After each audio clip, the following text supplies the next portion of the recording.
At the height of a luxurious event, her dress tore before dozens of attentive eyes.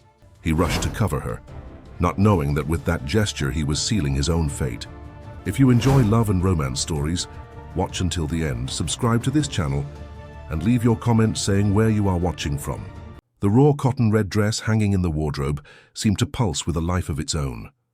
Rachel passed her fingers over the frayed edges, feeling her grandmother Grace's delicate work in every stitch. It was the boldest dress she owned, not for its sensuality, but for what it represented. Courage. Courage to be seen, to exist beyond the shadows where she had lived for the past 24 years. New York was boiling outside, but inside the small apartment in Queens, the silence was absolute. Grandma Grace had passed away 3 months ago, taking with her the last vestiges of protection Rachel had ever known. Now, alone with overdue bills and an uncertain future, she held in her hands the newspaper ad that would change everything. Secretary wanted for organization of private library. Knowledge of classical literature essential. Good compensation.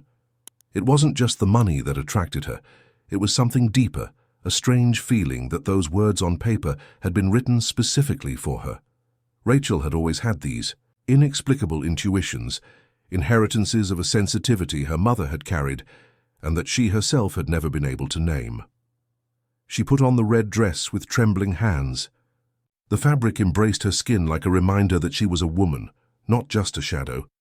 In the foggy bathroom mirror, she saw herself for the first time in years, wavy black hair falling over her shoulders, almond-shaped eyes that held untold stories, full lips that had never been kissed. She was beautiful, she realized now, but her beauty carried something wild, primitive, as if fire ran through her veins. The Waldorf Hotel in the center of the city was a world Rachel had never imagined setting foot in. Marble everywhere, crystal chandeliers reflecting golden lights, men in suits speaking English on the phone. Each step she took sounded too loud, echoing through the immense lobby like a confession that she didn't belong in that place. It was when the main doors opened that everything changed. An inexplicable current of wind entered, lifting the fabric of the dress as if wanting to reveal her to the world. For an instant, her thighs were exposed, the curve of her back visible, and Rachel felt shame burning in her cheeks. But she didn't run. Something ancient and powerful within her whispered that this moment was important, that it marked a beginning whose end she couldn't yet imagine. From across the lobby, Ethan Blackwood raised his eyes from his glass of French cognac and saw her. At 43, he was a man accustomed to cataloguing people in seconds, useful or disposable, dangerous or harmless, interesting or monotonous. But Rachel defied his categories. She wasn't just a young woman out of place looking for employment. She was something much more disturbing. Ethan had built an empire upon ruins. His fortune came from businesses few dared to question, investments that generated obscene profits, connections that extended across continents. They said he had bought his first company with dirty money, that his family kept secrets that could bring down governments. He himself fed these rumors with his calculated silence and smiles that never reached his eyes. But there was something about that woman's presence that destabilized him. Perhaps it was the purity she radiated, a stark contrast to the world of lies and manipulations in which he lived, or perhaps it was the way she raised her chin, even clearly intimidated, as if she carried a dignity that no circumstance could break. When the wind lifted her dress, Ethan felt not just desire. He felt obsession being born, a primitive need, to possess not just her body but her essence. It was dangerous. He knew that. Men like him had not allowed themselves such feelings for a long time. But there she was, challenging all his defenses with her simple existence. The interview lasted 15 minutes. Rachel spoke about books with a passion that made her forget her own shyness. She cited authors Ethan didn't expect her to know, demonstrated a sharp intelligence hidden beneath the simplicity of inexpensive clothes. When he asked why she wanted the job, she hesitated before responding with brutal honesty. Because I need the money, but also because I feel this is where I should be. Ethan hired her on the spot. He said he needed someone to organize his private library, a job of weeks that would keep her in his mansion on the Upper East Side. The compensation was 3 times greater than anything she could dream of. But the truth was much simpler and more terrifying. He needed her nearby. He needed to understand what that restlessness in his soul was, that feeling that his carefully controlled life was about to crumble. Rachel accepted without hesitation. Not because she trusted him, but because she felt with an inexplicable certainty that her destiny had always led her to this moment. Since her mother's mysterious death 15 years earlier, her life had been a sequence of losses. Her father had disappeared in debt and shame.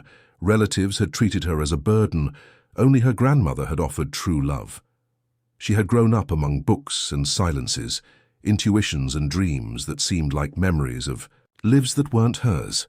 Now dressed in red and standing before this man who observed her, as if she were a mystery to be deciphered, Rachel felt that she was finally beginning to live. She didn't yet know that she was about to discover truths that would change everything she believed about herself, about her family, about the man she had just met. She didn't know that the thread that had pulled her here was connected to secrets, buried for decades, to betrayals that cost lives, to an impossible love that would defy everything. She thought she knew about right and wrong. She left the hotel with the signed contract and a strange sensation that she would never again be the same person. The Blackwood mansion rose in the Upper East Side like a monument to solitude. 3 floors of neoclassical architecture, gardens that looked like film sets, high walls that hid more than they protected. Rachel arrived the following Monday, still wearing simple clothes that violently contrasted with the opulence around her. Each step on the Portuguese stone patio echoed like a confession that she didn't belong in this world. Alfred received her at the main door. He was a man in his 60s, perfectly combed grey hair, impeccable posture that betrayed decades, serving the Blackwood family. His eyes were kind, but there was something in them Rachel couldn't decipher, a disturbing depth that made her feel as if he had known her for a long time. "Miss Rachel," he said, bowing slightly, "Mr. Ethan is waiting for you in the library. Allow me to accompany you." They crossed endless corridors lined with travertine marble, paintings by old masters hanging on the walls like windows to other centuries. Rachel tried not to show the amazement she felt, but it was impossible to ignore the magnitude of this place. Each object seemed worth more than everything she had ever owned in her life. "The house has history," commented Alfred, noticing her curious gaze. "It was built in 1924 by Mr. Ethan's great-grandfather. They say each generation has added its own secrets to these walls." There was something in the way he said this that made Rachel feel a shiver, as if the secrets were living entities, circulating through the corridors, whispering truths that might be better not to know. The library occupied the entire 2nd floor of the East Wing. When Alfred opened the double mahogany doors, Rachel lost her breath.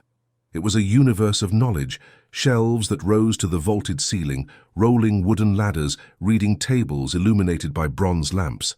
The smell of old paper and tanned leather filled the air like a seductive perfume. Ethan had his back turned, contemplating something through a window that overlooked the gardens. He wore a grey cashmere sweater that accentuated the width of his shoulders, dark pants that enhanced his imposing height. When he turned to greet her, Rachel again felt that inexplicable disturbance he caused in her body. "You arrived at the right time," he said, approaching with measured steps. "This library is the heart of the house, more than 30,000 volumes, some of them unique in the world." His voice was deep, controlled, but there was an intensity in his dark eyes that made her feel naked, even fully clothed. When he extended his hand to greet her, the contact of his fingers was like an electric discharge that traveled up her entire arm. "Your job will be to catalogue everything," he continued, without immediately releasing her hand. "Organize by periods, themes, provenance. Some books are very old, others were acquired recently. There are letters, manuscripts, documents that need special care." Rachel nodded, trying to ignore the heat rising up her neck. "I can start today." "Excellent." He finally released her hand but didn't move away. "Alfred has prepared a room for you on the 3rd floor. The work will require long hours, and it doesn't make sense for you to go back and forth to Queens every day." It was a logical proposal, but something in his tone suggested deeper motivations. Rachel knew she should decline, maintain distance, preserve the boundaries between employer and employee. But there was a magnetic force in this man that defied her natural caution. "I accept," she heard herself saying. The room Alfred showed her was larger than the entire apartment where she had grown up. Double bed with canopy, private bathroom, a small personal library. From the window she could see the entire garden, and beyond it New York City, extending to the horizon like a sea of lights. "The family has always liked to host special people," commented Alfred, organizing fresh towels. "Mr. Ethan's mother used to receive artists, writers, intellectuals.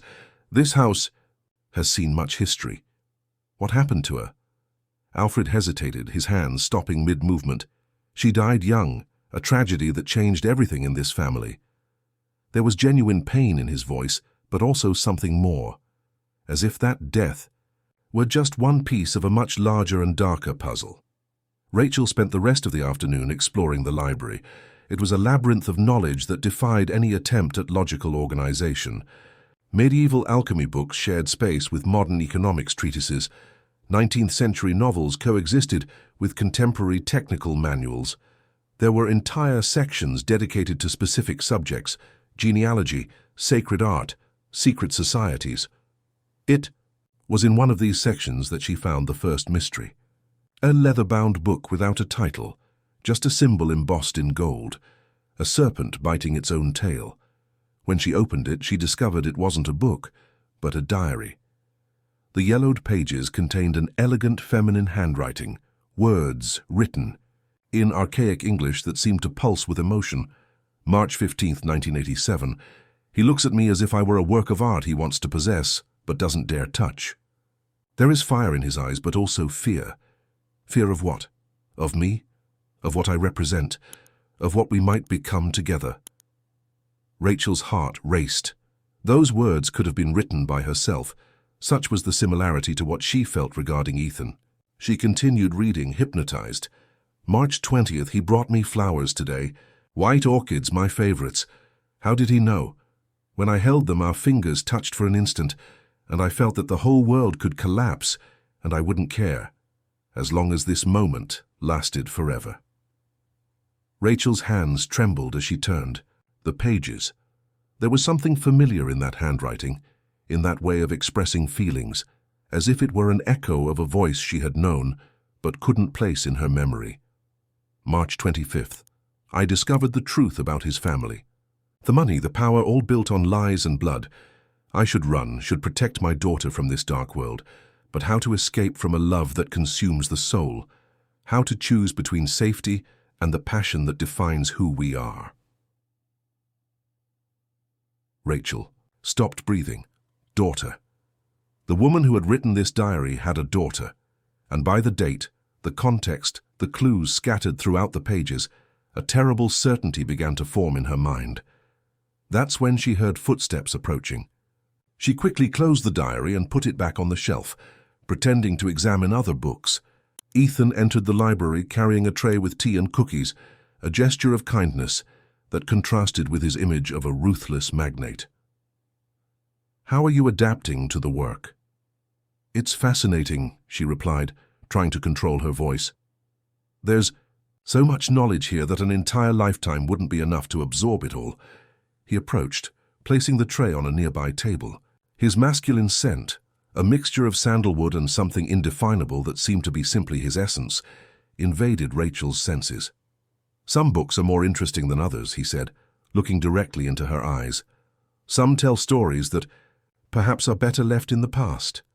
Was it a warning? A threat? Or simply the observation of a man who knew very well what secrets his library held? Rachel held his gaze, feeling a new courage emerge within her. "I'm not afraid of stories, Mr. Blackwood. Even the darkest ones usually have important truths to teach." An almost imperceptible smile passed over his lips. "Careful, Miss Rachel. Sometimes the truth has a higher price than we're willing to pay." That night, Rachel couldn't sleep.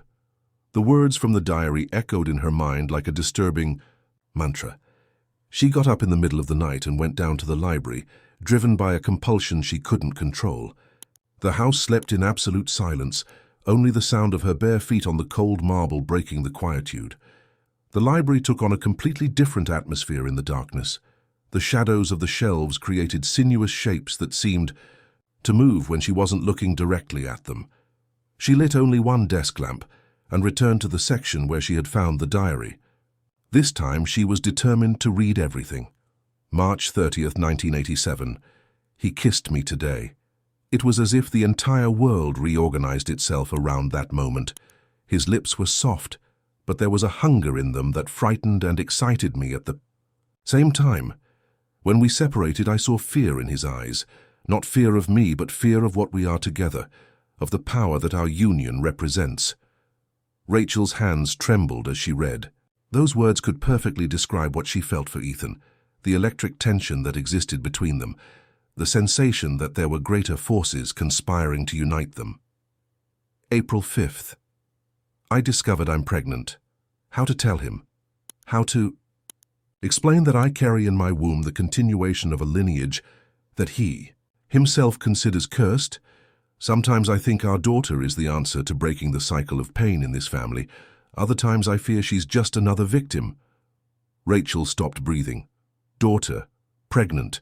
The dates perfectly coincided with her birth. But that would mean that, no, it was impossible. It was just coincidence, her mind creating connections where none existed. She continued reading with her heart racing. April 12th. He wants me to marry another man. Says it's for my protection, that his enemies would use our love as a weapon against us.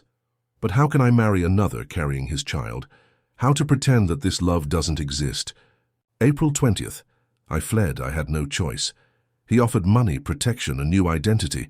All I had to do was disappear and never return, accept that our love was impossible, that our daughter would grow up without knowing who her true father is.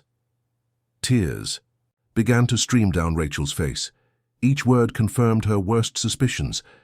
That woman, that familiar handwriting, that impossible love story, everything pointed to a truth she wasn't prepared to face.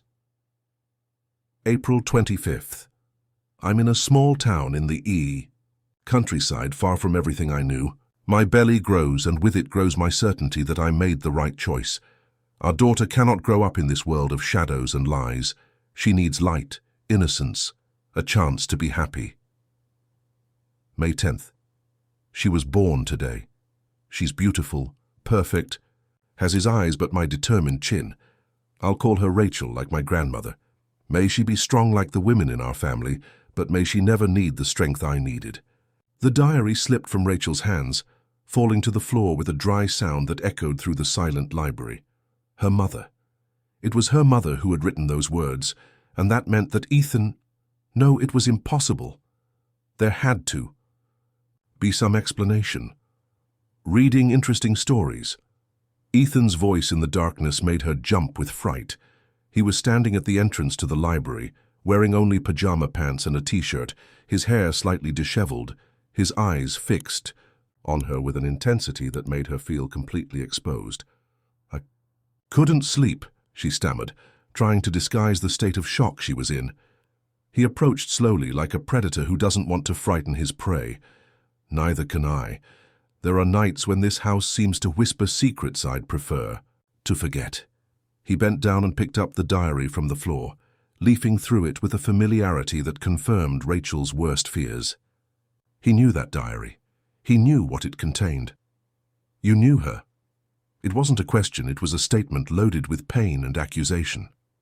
Ethan closed the diary and held it against his chest, as if protecting something precious.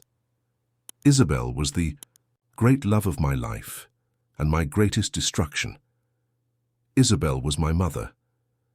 The words left her mouth before she could stop them. Ethan stood motionless, his face a mask of shock and recognition. For a long moment, only the sound of their agitated breathing broke the silence. I knew it, he finally murmured.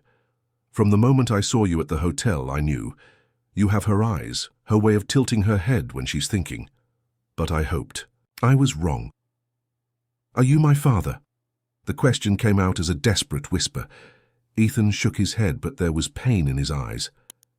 No, Your father is a good man whom your mother chose to protect you. She married him when you were 2 years old, raised you as if you were his daughter. But I... You what? I was the man she loved, the man who couldn't give her the life she deserved. Rachel felt the world spinning around her. Her entire life had been a lie. Her mother had kept secrets that now exploded like bombs in her consciousness. Why did she leave? Why did she die so young? Ethan's face closed, the pain being replaced by a hardness she was beginning to recognize. That's a story for another day. It's late. You should rest. No.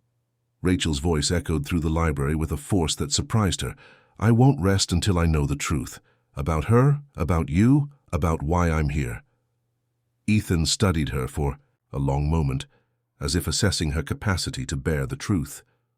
Your mother died because she discovered something she shouldn't have discovered. Something about my family, about how we built our fortune. She tried to warn me, but it was too late. The enemies she was trying to protect me from had already found her. What kind of enemies? The kind that kills to protect secrets, the kind that would do anything to destroy the Blackwoods. Rachel felt a chill run down her spine, and now I'm here in the same position she was in. Yes, the answer was simple, direct, terrifying. But this time, I know how to protect those I love. The word love hung in the air between them like a dangerous confession. Ethan seemed to have realized what he had said because he approached Rachel with a new intensity. In his eyes. I shouldn't have said that, he murmured, but he didn't move away. Why not? Because it makes everything more complicated. Because it means I'm willing to repeat the same mistakes I made with your mother. Rachel raised her hand and touched his face, feeling the unshaven beard scrape her palm. And what if I'm willing to take the same risks she took? The question hung in the air like a challenge. Ethan closed his eyes at her touch, as if he were fighting against a force greater than his will. You don't know what you're saying, he whispered. Then show me, she replied, moving closer. Show me what is so dangerous, so devastating, that it was worth my mother sacrificing everything for it. Ethan opened his eyes and looked at her with an intensity that made her feel as if she were on fire inside. For a moment it seemed he would surrender, that he would kiss her right there in the library full of secrets and shadows. But then he moved away, creating a physical distance that hurt like a blow. Go to sleep, Rachel. Tomorrow we have a lot of work to do. It was a dismissal, but it sounded like a promise that their conversation was far from over, that the secrets between them were just beginning to be revealed. The following days passed in a dangerous dance of approach and distance. Ethan seemed to avoid her during the day, locking himself in endless meetings and business trips that kept him away from the mansion. But at night, Rachel caught him watching her from the threshold of the library, his eyes laden with a desire he refused to acknowledge. She had plunged into the work with renewed obsession, cataloguing not just books, but searching through every document, every letter, every fragment of paper that might reveal more about her family's past. What she discovered left her increasingly intrigued and frightened. The Blackwood fortune had obscure origins, contracts signed in dubious circumstances, partnerships with men whose names appeared linked to corruption scandals, investments in sectors that seemed to be fronts for illicit activities. It was on a rainy Thursday that Elizabeth arrived like an elegant hurricane. Rachel was organizing 18th century manuscripts when she heard the sound of high heels echoing on the marble corridors. The woman who entered the library looked like she had stepped out of the pages of a high fashion magazine, perfectly blown-out blonde hair, silk dress that cost more than a car, discreet but expensive jewelry that captured the light and reflected it like small suns. "You must be the new secretary," said Elizabeth, her voice carrying an accent that mixed New York with time spent in Europe. "Elizabeth Montgomery. I'm an old friend of Ethan's." There was something in the way she pronounced the word friend that made Rachel immediately understand the nature of the relationship. This was a former lover, a woman who knew Ethan intimately, and who clearly had not completely overcome that intimacy. "Rachel Davis, pleasure to meet you." Elizabeth approached with the feline grace of a predator studying its prey. She was beautiful, undoubtedly, But her beauty had something cold, calculated like a work of art conceived to impress rather than to move. Rachel, she repeated, as if testing the name on her tongue. What an interesting coincidence. I knew an Isabel Davis many years ago, a remarkable woman. Rachel's heart raced, but she kept her expression neutral. It's a common name. Perhaps. But the eyes are unmistakable. You have the same eyes. As her, and the same way of raising your chin when you're bothered. It was a game of cat and mouse, and Rachel realized she was being tested. Elizabeth knew something, had information she wanted to discover. Did you know her well? Well enough to know that her story with this family ended tragically. Before Rachel could respond, Ethan entered the library. His expression changed subtly upon seeing Elizabeth, a mixture of irritation and something more complex that she couldn't decipher. I didn't expect to see you so soon, he said, kissing her cheeks in a formal greeting that didn't disguise the tension between them. I had to advance my return from Paris, urgent business matters. Elizabeth smiled, but there was steel beneath the sweetness. Besides, I was curious to meet your newfound employee. The way she paused before the word employee made it clear she suspected deeper motivations for Rachel's hiring. Rachel is doing exceptional work organizing the library, responded Ethan, maintaining a professional tone. She's a very talented young woman. I'm sure she is. Elizabeth turned to Rachel with a smile that didn't reach her eyes. How about we have lunch together tomorrow? I'd love to get to know you better. A woman needs female friends, especially when working in masculine environments. It was more a command than an invitation, but Rachel nodded. There was something about this woman that intrigued and threatened her in equal measure. After Elizabeth left to settle into the guest room Alfred had prepared, Ethan remained in the library. He seemed agitated, pacing the space like a caged animal. How long will she stay? Asked Rachel, feigning concentration on the book she was organizing. As long as necessary to resolve her business. What kind of business? Ethan stopped walking and looked at her directly. Elizabeth owns one of the most influential art galleries in the country. We've been partners for years in acquiring rare works. Is that all? What do you mean? Rachel blushed, realizing her question revealed jealousy she had no right to feel. Nothing, forget it. But Ethan approached, forcing her to face him. She was my lover for 3 years. It ended 2 years ago, if that's what you want to know. The brutal honesty of the response hit her like a punch to the stomach. Not because it was surprising, but because it confirmed her fears. Why did it end? Because I discovered she was investigating my life, looking for information about my family, about Isabel, about things that were none of her business. And now she returns. Now she returns. He extended his hand and touched Rachel's face, a gesture that made her melt inside. And you need to be careful with her. Elizabeth is intelligent, manipulative, and doesn't easily give up what she wants. What does she want? You. The answer came out as a whisper laden with omens. She wants you because she knows you're important to me, and anything important, to me, automatically becomes a target. The lunch the next day took place in a sophisticated restaurant on the Upper East Side, the kind of place Rachel had never imagined setting foot in. Elizabeth arrived impeccable, dressed in a designer blazer. That cost more than many people's annual salary. She ordered French champagne as if it were water, and began what seemed like an interrogation disguised as casual conversation. "Tell me about your family," she said, delicately cutting a piece of salmon. "Ethan mentioned you grew up with your grandmother. My mother died when I was a child. My father disappeared shortly after. My grandmother raised me." "What a tragedy. How did your mother die?" Rachel hesitated. "Car accident." "What a coincidence. Isabel also died in a car accident. American roads are really dangerous." There was venom beneath the seemingly innocent comment. Elizabeth knew everything. "Did you know her?" "Isabel? Of course, she was an extraordinary woman, beautiful, intelligent, too brave for her own good. Ethan was hopelessly in love with her." "Was?" "Some loves never die, darling. They just transform into obsessions." Elizabeth took a sip of champagne, observing Rachel over the glass. "It's fascinating how much you look like her. The same wild beauty, the same intensity in your gaze. No wonder Ethan became interested in you. Our relationship is strictly professional." Elizabeth laughed, a crystalline sound that echoed through the restaurant. "Darling, nothing with Ethan Blackwood is strictly professional. He doesn't hire beautiful women by chance. And he definitely doesn't install them in his house for purely practical reasons." "What are you insinuating?" "I'm not insinuating anything, I'm affirming. Ethan is using you to relive his relationship with Isabel. You're a substitute, a way for him to process a pain he never overcame." The words hit Rachel like sharp blades. Part of her suspected the same thing, but hearing someone verbalize it made the possibility real and painful. Even if that were true, what does it have to do with you?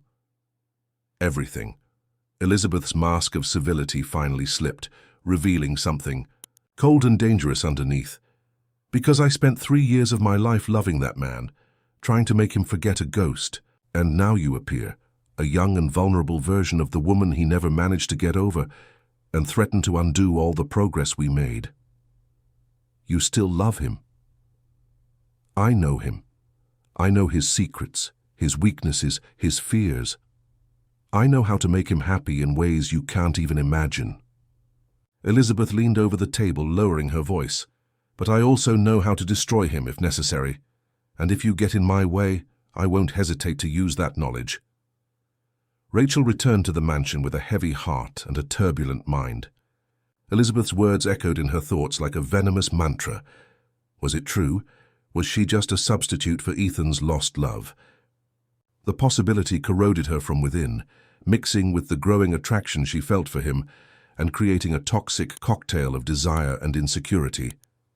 She found Alfred in the garden, pruning roses with the meticulousness of someone executing a sacred ritual.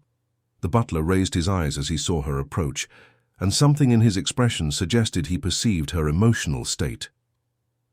"How was the lunch with Mrs. Montgomery?" he asked without raising his eyes from the flowers. "Enlightening," replied Rachel, sitting on the stone bench nearby. "Alfred, can I ask a personal question?" "Of course, miss. You knew my mother, didn't you?" The man's hands stopped mid-movement. He straightened slowly as if that question were a password unlocking carefully guarded memories. "Isabel was an extraordinary woman," he said finally. "The most beautiful I've ever seen, inside and out, and the bravest." 2.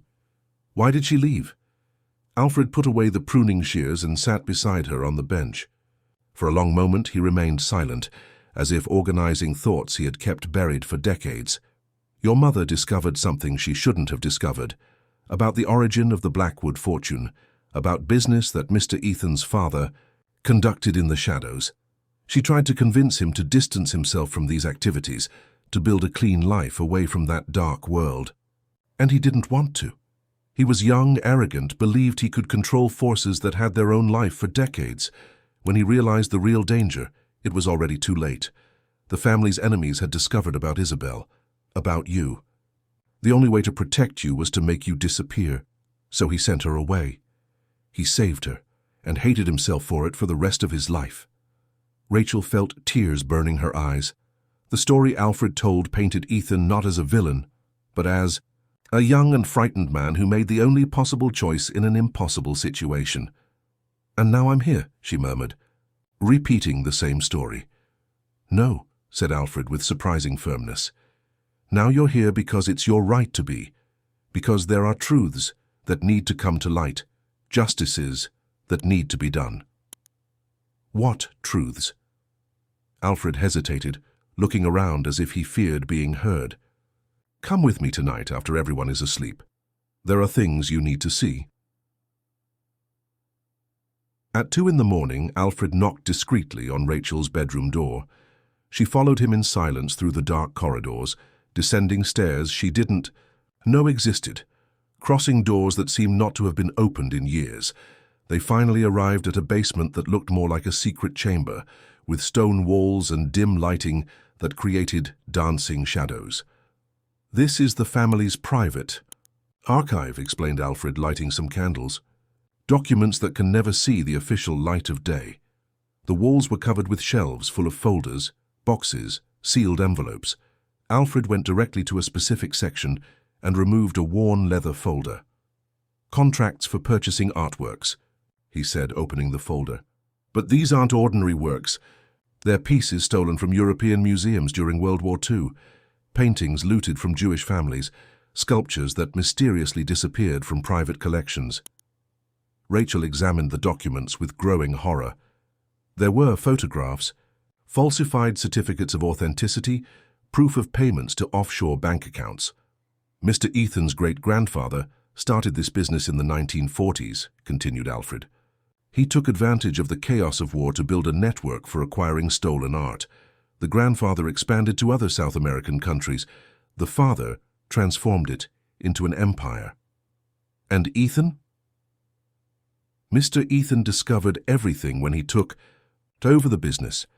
He tried to distance himself, start legitimate operations, but there are contracts, commitments, people who don't accept changes. Your mother discovered part of this truth and wanted to force him to expose everything publicly. That's why she died. She died because there were people willing to kill to protect secrets that involved not just the Blackwoods, but politicians, businessmen, international collectors, a web of corruption that extends across continents." Alfred removed another folder, this one even older. "And there's more. Your mother wasn't just Mr. Ethan's girlfriend, she was the legitimate heir to part of this fortune." "What do you mean?" "The Blackwood great-grandfather had a sister, Elena. She married an art dealer named Davis and had a daughter. That daughter was named Grace." Rachel's heart stopped. Grace was her grandmother's name. "Your great-grandmother Elena was entitled to half of the original Blackwood inheritance, but she was deceived, betrayed, forced to sign documents that disinherited her. Your grandmother Grace grew up in poverty, not knowing her origin. Only your mother Isabel discovered the truth when she fell in love with Ethan. So you are the legitimate heir to half of this fortune, by right of blood and by historical justice." Rachel felt the world spinning around her. She wasn't just an employee, wasn't just the daughter of the woman Ethan had loved. She was co-owner of everything that surrounded her.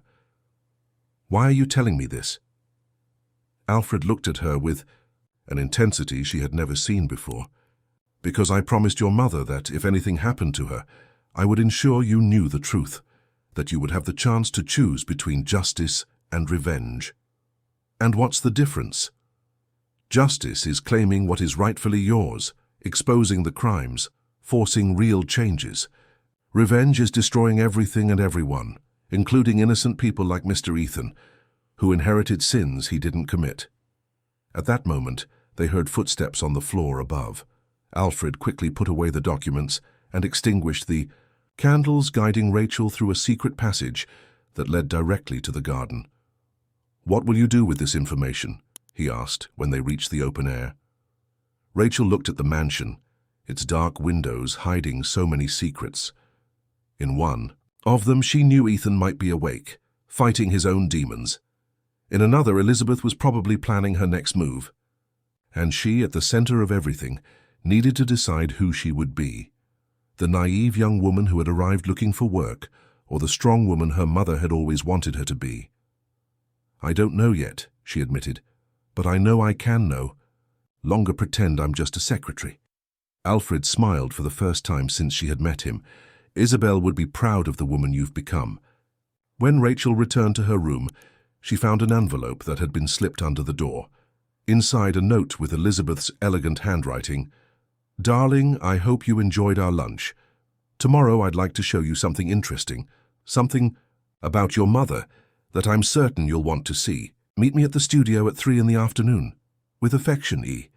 Rachel crumpled the paper between her fingers. Elizabeth also knew something, had information she wanted to use as a weapon.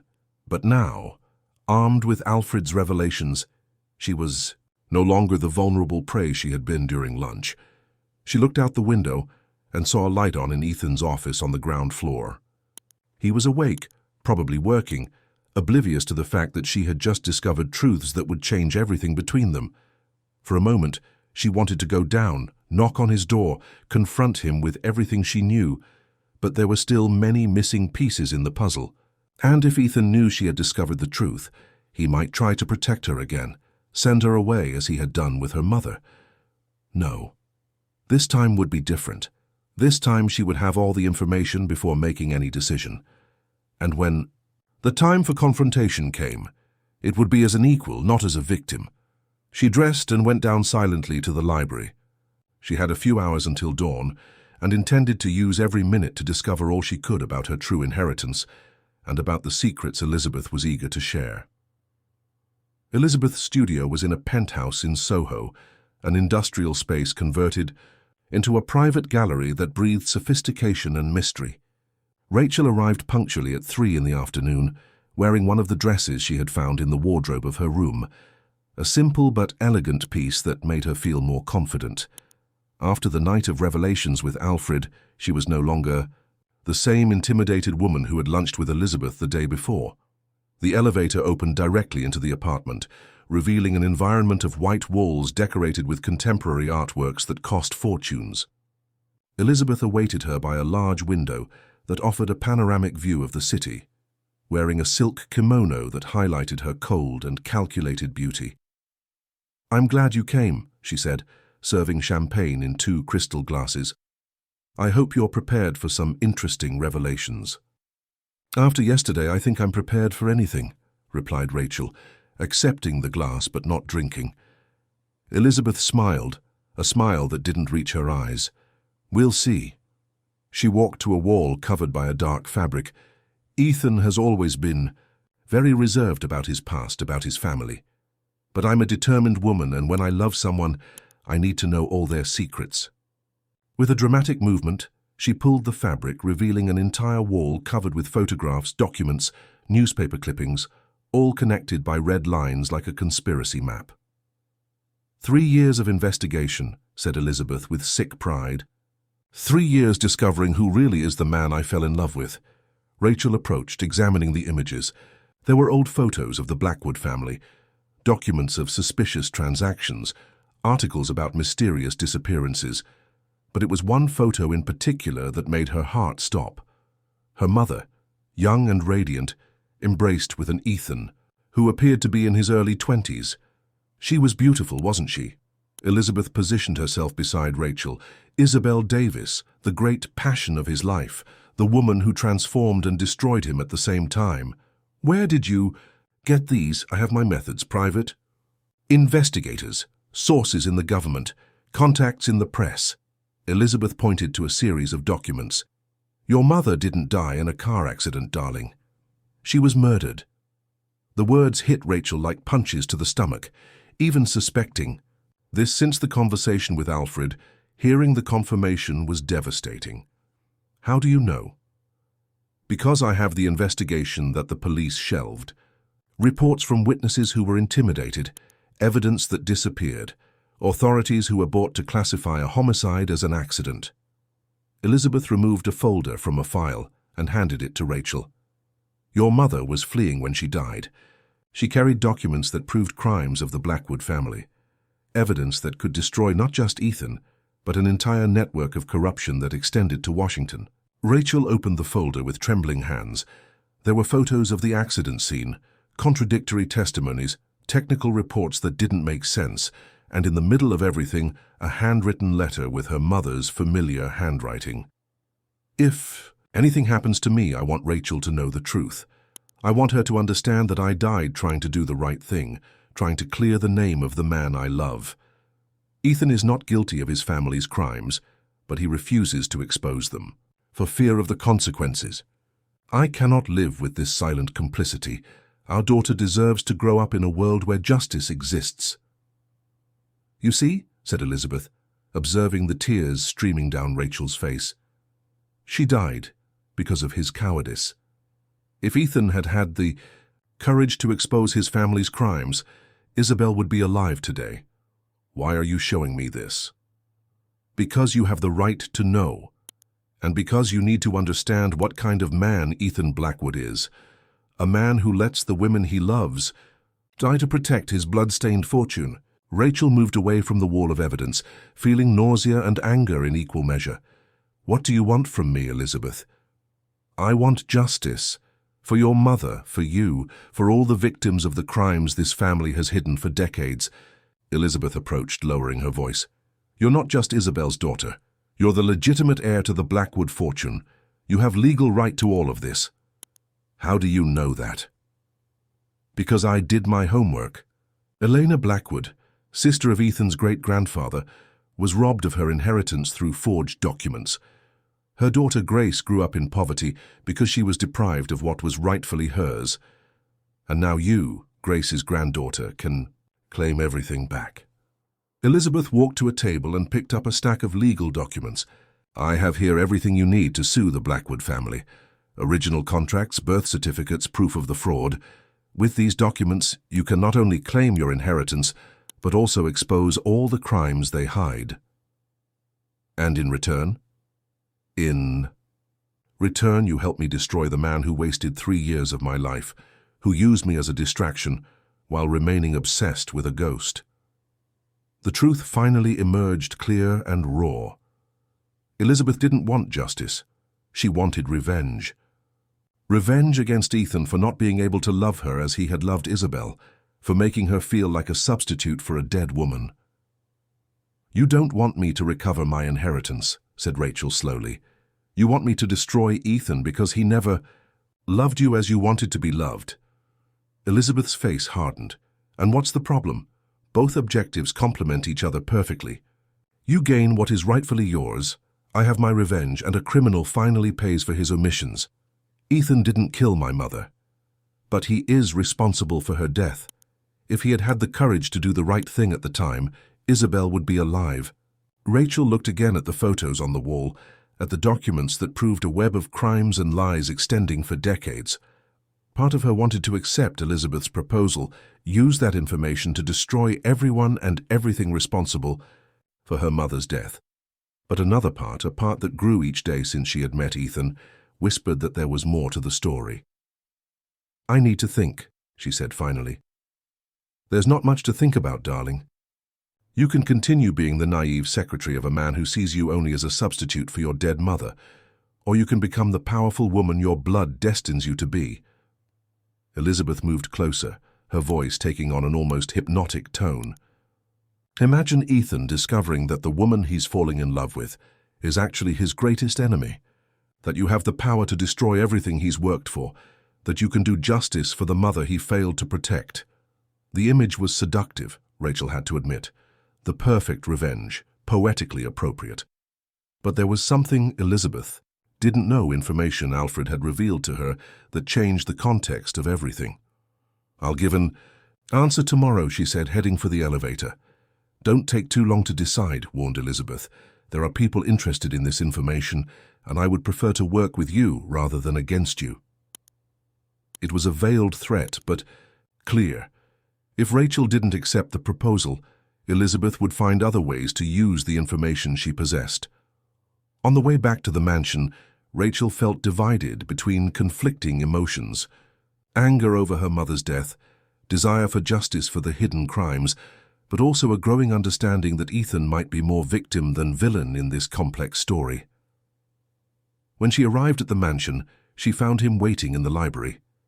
There was something different in his posture, a tension she hadn't seen before. He knew she had been with Elizabeth, and by the documents scattered on his desk, it seemed the time had come for the definitive conversation.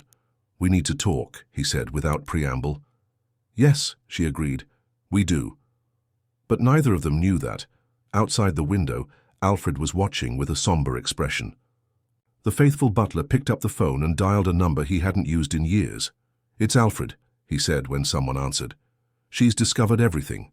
It's time to put the final plan in motion." The game was being played on several boards simultaneously, and Rachel was about to discover that there were players in this game much more dangerous than Elizabeth Montgomery. The library had never seemed so silent. Ethan was standing before the window, his back rigid, his fists clenched. On his desk, Rachel saw documents she immediately recognized, copies of the same papers Alfred had shown her in the secret basement, photographs that Elizabeth had displayed, in her studio like trophies of an obsessive hunt. "Sit down, Rachel," he said without turning. His voice carried a weight she had never heard before, as if each word cost years of his life. She settled into a leather armchair, her hands crossed in her lap to hide the trembling. She knew this moment would define everything between them, that there would be no going back after the conversation they were about to have. "You know who I am," it wasn't a question. "I know you're Isabel Davis's daughter. I know she was murdered because of information she discovered about my family. I know you have legal right to half of this fortune." Ethan finally turned, and Rachel saw his eyes were red, as if he hadn't slept for days. "And I know you have every reason in the world to hate me.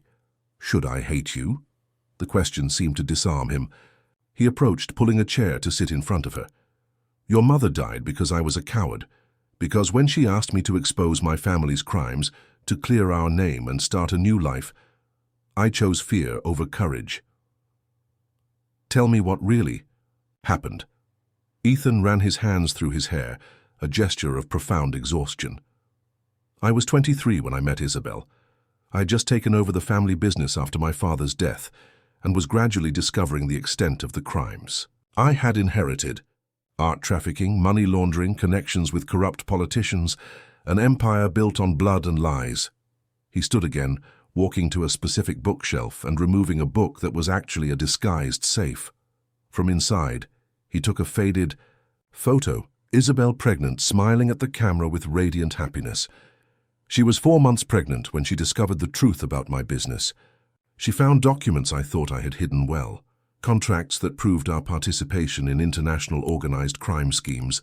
Instead of running, as any sensible person would do, she confronted me. What did she want? For me to turn everything over to the authorities, to take responsibility for the family's crimes and help dismantle the entire network. She said our daughter deserved to grow up proud of her father, not ashamed. Ethan sat again, the weight of memories bending his shoulders. "I wanted to do that. I swear I wanted to. But when I began investigating more deeply, I discovered our tentacles extended much further than I imagined. Judges, politicians, businessmen, all connected by a web of corruption that, if exposed, would bring down entire governments." And then? Then the threats began. First subtle, then explicit. They said that if I tried to disconnect from the organization, they would eliminate everything I loved. Isabel, you, anyone who was important to me. Rachel felt a chill run down her spine. The story Ethan was telling was different from the version Elizabeth had presented. More complex, more desperate. Your mother didn't accept the excuses. She said she preferred to die fighting for a better world than to live complicit in a rotten one. She began her own investigation, collecting evidence, preparing a complete dossier she would deliver to the international press. And you tried to stop her. I tried to save her. Ethan's voice broke slightly. I organized her escape, got fake documents, a new identity, enough money for you two to start a new life in another country. But Isabel was stubborn, idealistic. She believed she could change the world. He stood again, this time walking to a painting on the wall. With a subtle movement, the painting opened like a door, revealing an electronic safe. From inside, he removed a voluminous folder. This is the dossier your mother prepared. Names, dates, photographs, recordings. Evidence enough to destroy not just my family, but hundreds of powerful people around the world. Rachel took the folder with trembling hands. It was the work of a lifetime, the meticulous investigation of a woman determined to expose the truth at any cost. Why didn't you turn this over to the authorities after she died? Because the same people who killed her were still alive, still powerful.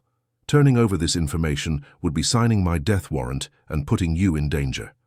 So you chose silence. I chose cowardice, he corrected. Every day of my life I make that choice. I wake up knowing I'm complicit in crimes I didn't commit, but that I perpetuate through my inaction. Rachel opened the folder, leafing through documents that revealed an international conspiracy of staggering proportions. Her mother had discovered not just the Blackwood crimes, but a global network of art trafficking, money laundering and corruption that extended across continents. "There's something else you need to know," said Ethan, his voice taking on an even graver tone. "Alfred isn't just my butler. He works for the organization that killed your mother." Rachel's world collapsed. Alfred, the kind man who had welcomed her, who had revealed secrets about her inheritance, who had promised to honor her mother's memory, was the enemy. "How do you know?" "Because I discovered it 3 days ago. Photographs of him meeting with members of the organization, recordings of telephone conversations, bank transfers. Alfred has been here for 20 years, not to serve me, but to watch me. And now, with your arrival, to execute a plan they've been preparing for decades." "What plan?" Ethan approached, taking her hands. The touch was warm, desperate, as if he feared she might disappear at any moment. "They want you to inherit everything. They want you to become the legitimate owner of the Blackwood fortune, so they can then control it through you. An inexperienced young woman would be much easier to manipulate than a 43-year-old man full of suspicions. And Elizabeth. Elizabeth. Is their piece too? Everything she showed you today, all the evidence she possesses, was provided by the organization. She believes she's acting out of personal revenge, but in reality, she's being used as I was used, as you're being used." Rachel felt nausea rising in her throat. She had trusted Alfred, had almost accepted Elizabeth's proposal. She was being manipulated from all sides, like a piece in a game she didn't understand. "What do they specifically want from me?" "They want you to sue me, to claim your inheritance through the courts. During the legal process, I would be forced to turn over all documents, all the evidence your mother collected. The organization would have access to information that would allow them to eliminate witnesses, destroy evidence, silence anyone who might threaten them. And then? Then you would suffer a convenient accident, and the inheritance would pass to a legal guardian appointed by them. Alfred, probably. The plan was diabolically perfect. They would use the love she felt for her mother, her search for justice, her legitimate rights as bait for a deadly trap. Why are you telling me this? Why didn't you let me go ahead with their plan? Ethan looked at her with an intensity that made her feel as if he could see her soul. Because I fell in love with you, madly, irremediably in love, and I can't let what happened to your mother happen to you. The words hung in the air between them like a dangerous confession. Rachel felt her heart race, a mixture of fear and desire running through her veins. This can't be happening, she whispered. You can't fall in love with me. I'm the daughter of the woman you loved. You're not Isabel, he said, moving closer. You're Rachel, unique, irreplaceable, extraordinary in your own right, and what I feel for you has nothing to do with the past. He raised his hand and touched her face, and Rachel felt herself melting under the warmth of that touch. For weeks she had fought against the attraction she felt for him, trying to convince herself it was inappropriate, impossible. But there, with the truth finally exposed between them, she could no longer deny what she felt. Ethan, she murmured, but didn't know how to finish the sentence. I know it's crazy, he said. I know we have everything against us. The age difference, our past, the dangers that surround us, but I can't stop feeling this. Slowly, carefully, as if she were made of crystal, he leaned in and kissed her. It was a gentle kiss at first, almost hesitant, but when she responded, it deepened into a passion they had both repressed for too long. When they separated, both were breathing heavily. The world around them seemed to have disappeared, leaving only the two of them in a bubble of desire and danger. What are we going to do? She asked. We're going to fight, he answered, iron determination replacing vulnerability in his voice. We're going to expose the truth, destroy the organization that killed your mother, and build a life free from this nightmare. How? Together, as your mother always wanted, but now with an ally she never had. You. It was at that moment they heard footsteps approaching. Alfred entered the library without knocking, followed by two men Rachel had never seen before. There was something different about the butler, a coldness in his eyes that violently contrasted with the kindness he had always shown. I'm sorry to interrupt this touching moment, he said, his voice laden with sarcasm, But I'm afraid the plans have changed. Alfred's transformation was terrifying. The kind and helpful man Rachel had completely disappeared, replaced by someone cold, calculating, dangerous. The two men accompanying him had the bearing of professional security guards, the type who wouldn't hesitate to use violence if necessary. "Alfred," said Ethan, instinctively placing himself in front of Rachel, "it doesn't have to be this way. We can talk." 20 years, replied the butler, walking to the desk and picking up some of the documents Ethan had scattered. 20 years serving tea, polishing silver, pretending to be the loyal servant. Do you know the sacrifice that represented? For me? You chose this path. I chose to avenge my sister's death. Alfred turned to Rachel, and there was something disturbing in his eyes. I didn't tell you last night, but Elena Blackwood was my sister. My younger sister, deceived and robbed by the family you, Mr. Ethan, represent. Rachel felt the floor move beneath her feet. If Elena was Alfred's sister, that meant he was her great-uncle. Real family, not just a sympathetic employee. Elena died in poverty, continued Alfred, his voice laden with ancient bitterness. She went hungry, saw her daughter grow up with nothing, all because the Blackwoods stole the inheritance that was rightfully hers. I swore on her deathbed that one day our family would recover what was ours. Through murder? Asked Ethan. Elena wouldn't approve of the methods you chose. Elena was too weak to do what needed to be done, just like Isabel. Alfred looked directly at Rachel. Your mother discovered the family connection when she came to live here. Discovered I was Elena's brother, that you had Blackwood blood running through your veins. She thought that justified forgiving this family's crimes. My mother was not weak, said Rachel, finding her voice despite the fear. No? Then why did she accept Ethan's proposal to flee instead of fighting? Why did she choose an anonymous life instead of publicly claiming her rights? Because she wanted to protect me, and died trying. Like Elena, like all the women in this family who were deceived by promises of protection. Alfred made a gesture to the two men, who strategically positioned themselves blocking the exits. But you won't make the same mistake, Rachel. You'll do what they didn't have the courage to do. What do you want from me? I want you to sign these documents. Alfred removed papers from a folder one of the men was carrying. Legal power of attorney giving me authority to administer the Blackwood inheritance in your name. When the courts recognize your rights, I will have total control of the fortune. And if I refuse? Alfred's smile was icy. Then you'll have the same fate as your mother. Only this time there will be no doubts about it being murder. Ethan stepped forward, placing himself even more decidedly between Alfred and Rachel.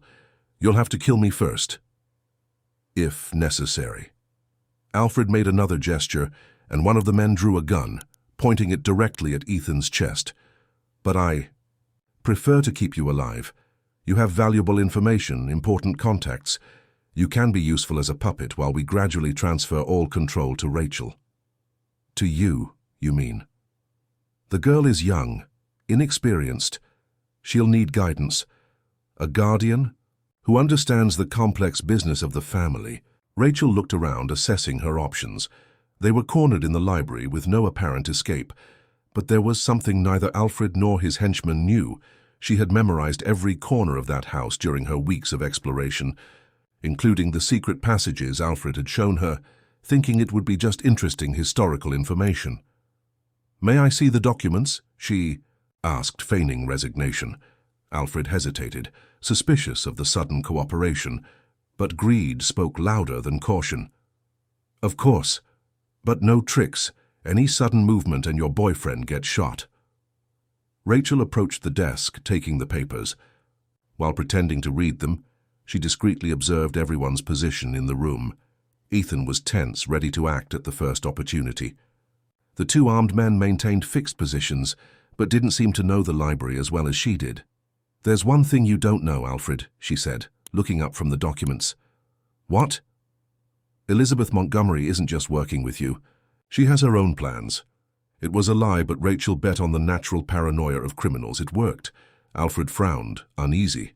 Explain. She showed me documents today that you didn't provide. Evidence that you personally murdered my mother. Photos of you at the accident scene, recordings of telephone conversations where you report the homicide to your superiors.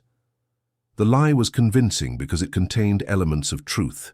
Elizabeth really did possess information that went beyond what would be expected, and Alfred had been involved in Isabel's death. Impossible. Elizabeth doesn't have access to... She does, and she plans to use that information to blackmail you after I sign the power of attorney. She wants a part of the inheritance for herself, and you'll be the scapegoat if anything goes wrong. Alfred turned to one of the armed men. Call Montgomery, now. It was the distraction Rachel had been waiting for. Quickly, she pressed a disguised panel on the bookshelf behind her. A section of the wall opened, revealing the secret passage that led to the garden. At the same instant, she shouted, "Ethan, get down." He threw himself to the floor immediately. Rachel turned off the main lights in the library, plunging the environment into near-total darkness. The only sound was the confused shouts of the armed men and Alfred's footsteps trying to reach her. "This way," she shouted, grabbing Ethan's hand and guiding him through the secret passage. They ran through the narrow tunnel that connected the library to the garden, hearing behind them the sounds of pursuit. When they emerged from the outside of the mansion, the night welcomed them with cold air and the promise of temporary freedom. "My car," said Ethan, pointing to a garage at the back of the property. But when they got there, they found Elizabeth, waiting for them, leaning against a black Mercedes, smoking a cigarette with the tranquility of someone who had everything under control. "Fleeing your own party?" she asked, dropping the cigarette to the ground. "How impolite." "Elizabeth, get out of the way," said Ethan. "You don't know what you've gotten yourself into." "I know perfectly well. Alfred called me an hour ago, explaining that the plans had changed, that they would need to accelerate things due to your emotional interference." She looked at Rachel with contempt. "Apparently, you really fell in love with Mommy's little girl. How pathetic." "You don't understand," said Rachel. "Alfred is going to betray you too. He's using all of us." "Darling, I know exactly who Alfred is and what he wants. The difference is that I have my own plans." Elizabeth opened the Mercedes. "Don't get in the car. I have a different proposal for you." "Why should we trust you?" "Because you don't have a choice. Alfred and his friends will be here in 2 minutes. You can come with me and have a chance to survive, or you can try to escape on foot and be hunted like animals." As if invoked by her words, they heard voices approaching from the garden. Flashlights swept the darkness, searching for them. Ethan looked at Rachel, a silent question in his eyes. It was a desperate gamble, but perhaps the only one they had. "Get in," she said. The three got into the car, Elizabeth driving, Ethan and Rachel in the back seat. As they silently left the property through the back, Rachel saw through the rear window the lights of the Blackwood mansion receding in the distance.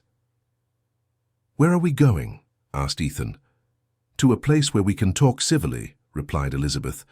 "I have a proposal that will interest you both, a way to destroy Alfred and his organization once and for all." "In exchange for what?" Elizabeth smiled through the rearview mirror, a smile that promised nothing good. "In exchange for everything, darling, absolutely everything." When they reached their destination, an abandoned warehouse in the industrial zone of the city, Rachel realized they had merely exchanged one prison for another. Elizabeth may have saved them from Alfred, but she clearly had her own plans for them. Plans that, she suspected, would be as dangerous as those of the traitorous butler. The warehouse was a labyrinth of empty containers and abandoned industrial machinery. Elizabeth guided them through the darkness to a central area where she had set up a kind of temporary office. Desk, chairs, laptops, phones, a veritable operations center. It was obvious she had been planning this for weeks, perhaps months. "Impressive what 3 years of unlimited resources can achieve," she said, turning on some spotlights that transformed the shadowy space into an illuminated arena. "Private investigators, specialized hackers, contacts in the underworld. I've built a network of information that rivals any intelligence agency." "To what end?" asked Ethan, keeping Rachel close to him. "Initially, to win you back, of course. To make you fall in love with me the way you fell in love with Isabel. Elizabeth poured herself a glass of red wine that was on the desk. But after I learned the truth about your family, about the crimes, about the extent of the corruption, I realized there was a much greater opportunity. She activated one of the laptops, revealing a screen full of photographs, documents, complex, genealogical trees. You see this as a tragic love story. Isabel and Ethan, separated by circumstances, reunited through her daughter. Romantic, isn't it? But you're thinking too small. Explain, said Rachel, although part of her already suspected the answer. The organization that killed Isabel, that controls Alfred, that wants to use you as a puppet. It's not just a group of common criminals. It's an international network that launders money for cartels, terrorists, dictators. Billions of dollars pass through their operations every year. Elizabeth clicked on a series of documents on the screen, and all this operation depends on one thing: legitimacy. They need apparently legal companies, respectable people in society, to have a clean reputation to operate. The Blackwoods are just one piece of that machine, but a crucial piece. And you want what? To replace them? I want to destroy them completely. Expose everything. Bring down the entire network. Cause an earthquake in international organized crime that will be felt on all continents. Ethan shook his head. It's suicide. These people have tentacles in every government, in every police force. You can't fight against that alone. Ah, but I'm not alone. Elizabeth smiled, activating another laptop. The screen showed a video conference with several people, faces Rachel didn't recognize but who seemed important. Let me introduce you to my partners. Federal prosecutors from the United States, Interpol investigators, investigative journalists from 5 different countries. How did I manage to gather this group? Very simple. I offered something they all desperately want: concrete, irrefutable evidence of an international conspiracy they've been trying to expose for decades. Rachel began to understand the magnitude of what Elizabeth was proposing. It wasn't just about personal revenge or financial greed. It was about dismantling a global criminal organization. What's our role in this? You are the keys to the vault, replied Elizabeth. Ethan has access to the central files of the operation. Rachel has legal right to the inheritance that would place her at the center of the financial network. Together, you can open all the doors we need. And in exchange? In exchange, you stay alive, free, and rich enough to live comfortably for the rest of your lives with a legitimately earned fortune. Elizabeth paused, looking directly at Ethan.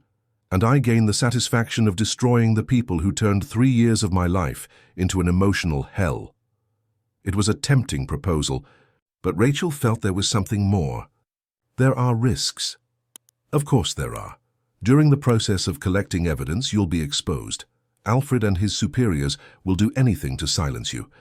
But my international partners can offer protection, new identities if necessary, resources to start a new life wherever you want.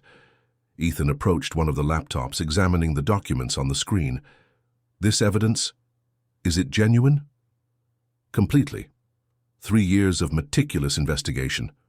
We have bank records, recordings of conversations, photographs of secret meetings, even confessions from minor members of the organization who agreed to cooperate in exchange for immunity.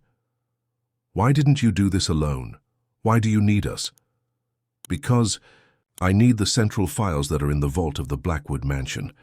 Files that can only be accessed with Ethan's fingerprints and Rachel's inheritance recognition signature. The organization was paranoid enough to create a security system that requires both legitimate heirs. Rachel looked at Ethan. There was something in his eyes she couldn't decipher. Hope? Fear? Determination? If we do this, she said, there's no going back. We'll be declaring war on people who killed my mother without hesitation. Your mother tried to do the same thing alone, replied Elizabeth. She was killed because she didn't have powerful allies, because she didn't have an adequate plan. You have both. What if it's a trap? What if you're working with them? Then why would I save you from Alfred?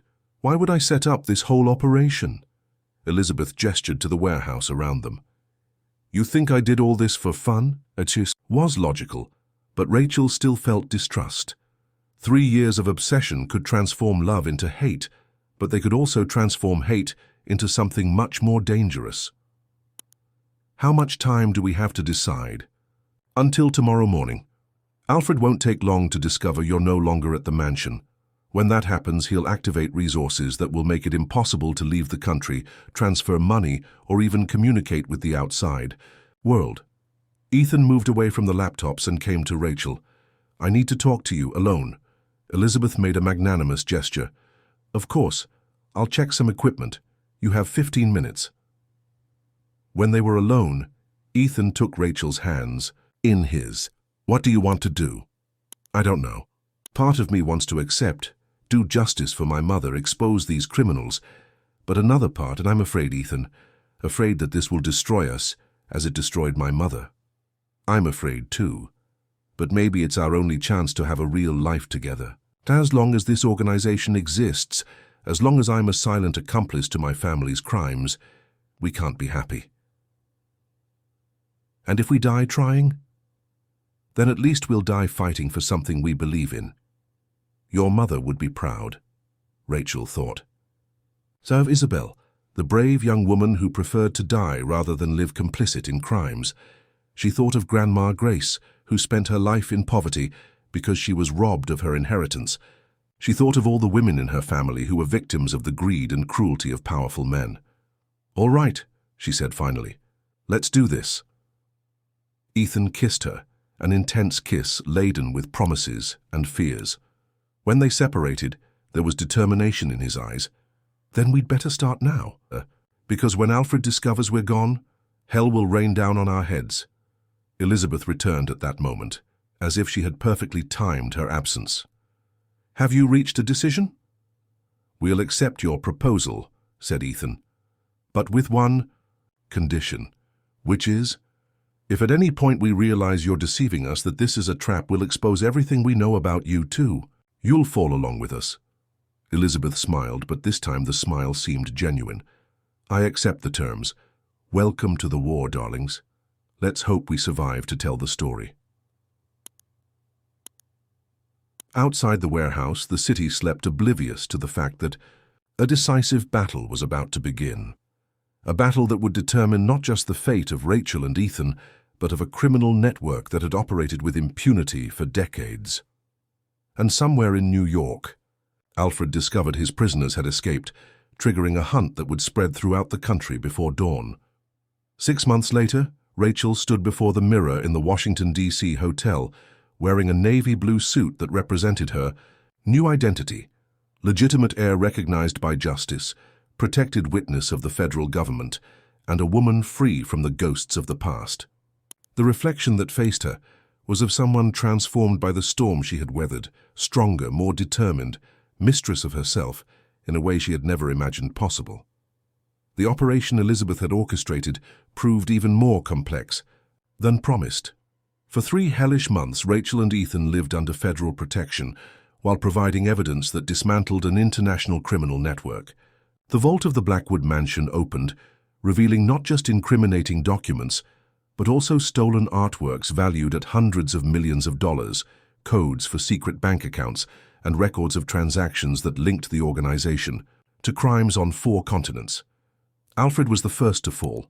Confronted with the evidence, he had tried to make a plea deal, but the organization he had served for so many years didn't forgive betrayal. His body was found on an isolated road in Virginia, apparently the victim of a robbery, but everyone knew the truth.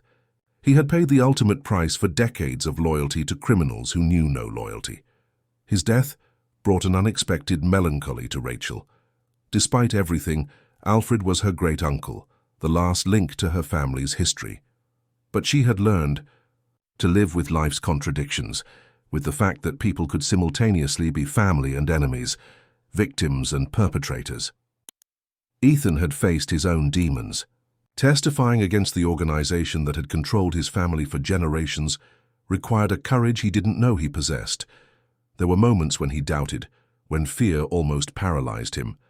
But the love he felt for Rachel, combined with the need to honor Isabel's memory, gave him strength to move forward.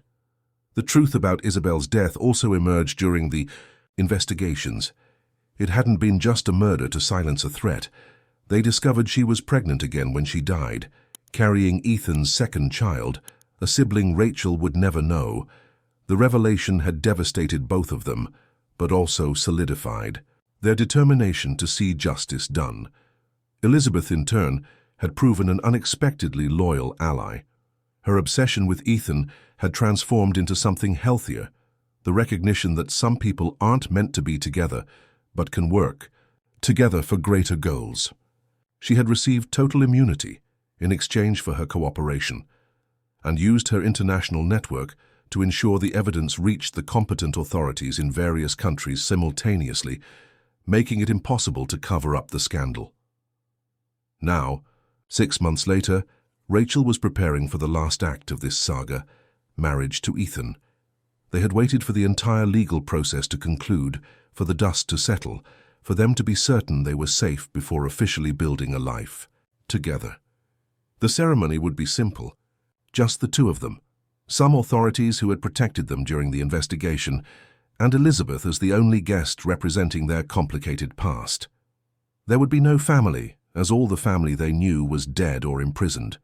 But sometimes, Rachel had discovered, families could be built from unlikely alliances and genuine love. Ethan entered the room, impeccable in a grey suit that highlighted his dark eyes. At 44, he looked younger than when they had met, as if the truth finally exposed had removed decades of weight from his shoulders. "Ready?" he asked, approaching to adjust the pearl necklace that had belonged to her mother, the only jewel Isabel had managed to take in her failed escape. "More than ready." Rachel turned to face him, seeing in him no longer the mysterious and dangerous magnate she had met at the Waldorf Hotel, but the man who had chosen love over fear, justice over convenience. "Are you sure this is what you want? A normal life, without excessive luxuries, without the power your family represented? Rachel, you still don't understand." He took her hands, delicately kissing each of her fingers. "You are my fortune. Everything else is just money." The Blackwood fortune had been confiscated for the most part, redistributed as compensation for victims of the organization's crimes, or reverted to the state. Rachel had kept only enough to ensure a comfortable but not ostentatious life, a house in the Hamptons, away from the dark memories of New York. Conservative investments that would give them financial security and the freedom to choose how to live from then on. "Sometimes I still have nightmares," she confessed. "I dream of my mother, of what could have been if she had had the courage we had." "She had courage," replied Ethan. "She had the courage to give you life, to protect you, to die fighting for what she believed in. We just finished what she started." The South's judge who would marry them was a discreet man who had been instrumental in ensuring their protection throughout the process. The ceremony took place in a simple room at the Washington, D.C. courthouse, without pomp or circumstance, but laden with meaning that no sumptuous ceremony could equal. "For all the obstacles you faced," said the judge when the time came for the vows, "for all the courage you demonstrated, for having chosen truth when it would have been easier to choose silence, you deserve the happiness you found in each other." When they kissed as husband and wife, Rachel felt she was finally closing a circle. The frightened young woman who had entered the Waldorf Hotel wearing her grandmother's red dress no longer existed. In her place was a woman who knew her worth, who had fought for her rights, who had chosen true love over false security. Elizabeth approached after the ceremony, elegant as always, but with a serenity in her eyes that hadn't existed before. "Congratulations," she said, kissing both their cheeks. "You deserve this." "And you?" asked Rachel. "What will you do now?" "I'm going back to Paris. I have a gallery to run, a life to rebuild, and for the first time in years, I'm eager to see what the future holds." Elizabeth smiled, a genuine smile. Sometimes losing what we think we want is the only way to discover what we really need. 3 days later, Rachel and Ethan were on a beach in the Hamptons, watching the sunset paint the sky in golden and red tones. The house they had bought was simple but cozy, with a view of the sea and enough space for the children they planned to have. "You know what impresses me most about this whole story?" said Rachel, nestled in Ethan's arms. "What?" "How everything began with a dress my grandmother embroidered, that my mother kept, that I wore the day I met you. As if the women in my family had passed the baton, each contributing so I would reach you. And now? Now the dress is stored in the closet, waiting for our daughter, because she too will have the opportunity to make brave choices, to fight for what she believes in." Rachel turned in his arms. "But I hope her choices will be easier than ours." "They will be," promised Ethan, "because she'll grow up knowing she's unconditionally loved, that she has a right to the truth, that she can be strong without needing to be hard." As night fell over the beach, Rachel thought of Isabel, who had died dreaming of a better world for her daughter. She thought of Grace, who had embroidered the red dress with hopes that her granddaughter would have opportunities she herself never had. She thought of Elena, robbed of her inheritance, but whose blood had finally claimed what was due. The red dress would remain stored, but its magic would live on. Not in the vibrant color of the fabric, but in the love that had crossed generations, in the courage that had multiplied with each challenge faced, in the hope that renewed itself with each new dawn. Ethan and Rachel would build a new dynasty, not based on crimes and lies, but on love and truth.